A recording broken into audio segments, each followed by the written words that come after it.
Paul Cézanne en 6 toiles.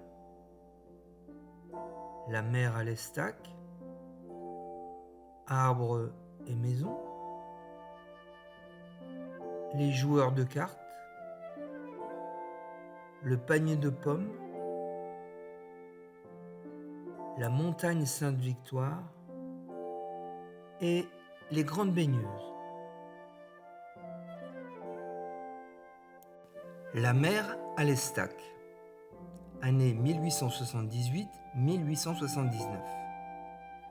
Préfigurant le fauvisme qui se développera ici même à l'Estaque, Cézanne, déjà en rupture avec l'impressionnisme, impose dorénavant à sa toile des couleurs pures, bleu, rouge, vert, où la structure des paysages s'organise selon un ordre rationnel, une pensée géométrique puissante. Sa modernité dans le traitement graphique des paysages peut se définir désormais par la couleur, la perspective, les formes géométriques à travers lesquelles Cézanne veut sa toile solide, pleine, équilibrée. Son génie devient alors unique, pas de transposition ni de répétition, mais une réinvention. Son langage devient à la fois coutumier et novateur. Arbres et maisons, année 1886. À l'époque de Cézanne, les maisons abandonnées étaient courantes dans la campagne provençale.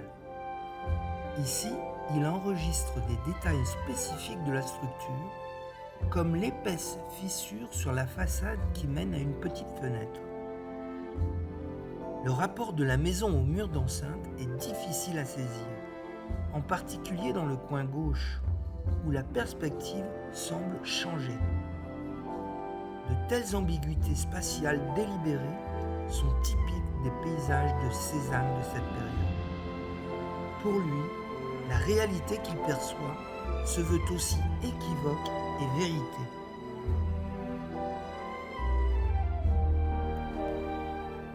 Les joueurs de cartes, année 1892. Un sujet qui a inspiré aussi Caravage et Chardin, les joueurs de cartes.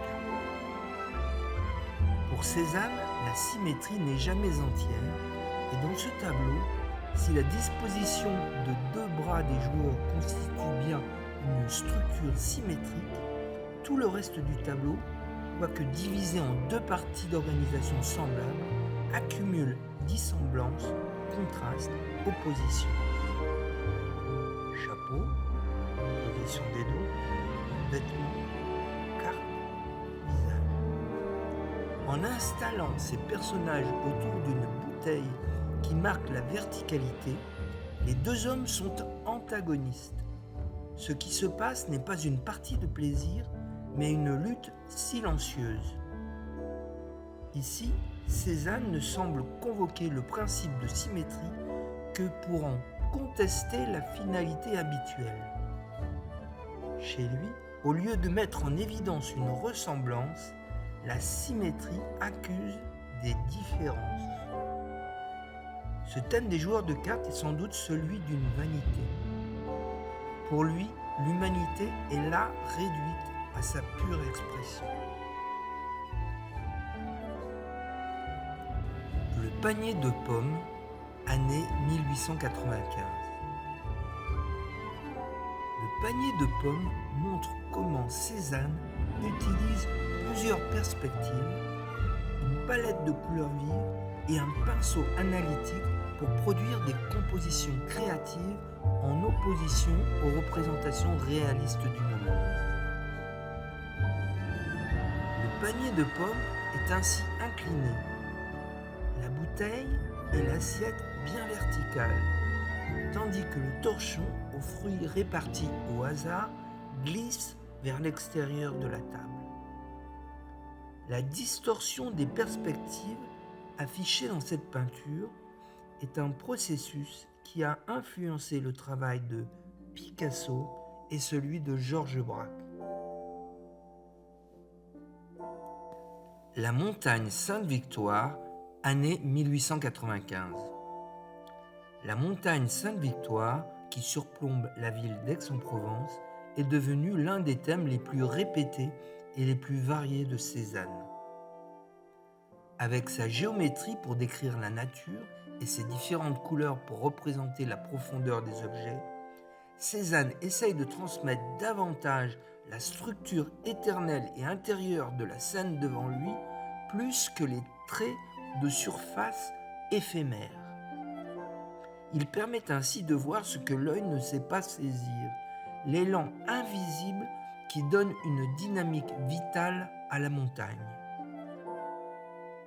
En tout, il a conçu une trentaine de tableaux et aquarelles où à chaque fois, il modifie quelque chose, son angle, l'éclairage, les spécificités de la composition et l'ambiance qu'il essaye d'évoquer. Les grandes baigneuses, année 1900. Les femmes nues, abstraites, présentes dans les grandes baigneuses, donnent à la peinture une tension et une grande densité. Cette œuvre est représentative de son travail sur les dimensions symétriques, avec une adaptation des formes nues aux motifs triangulaires des arbres, mais aussi de la rivière. Avec différentes versions des baigneuses, Cézanne s'éloigne de la présentation traditionnelle des peintures. Ainsi, il donne une qualité intemporelle à son travail et ce faisant, il ouvre la voie aux futurs artistes pour ignorer les tendances strictes du passé et peindre des pièces qui plairaient davantage aux générations futures.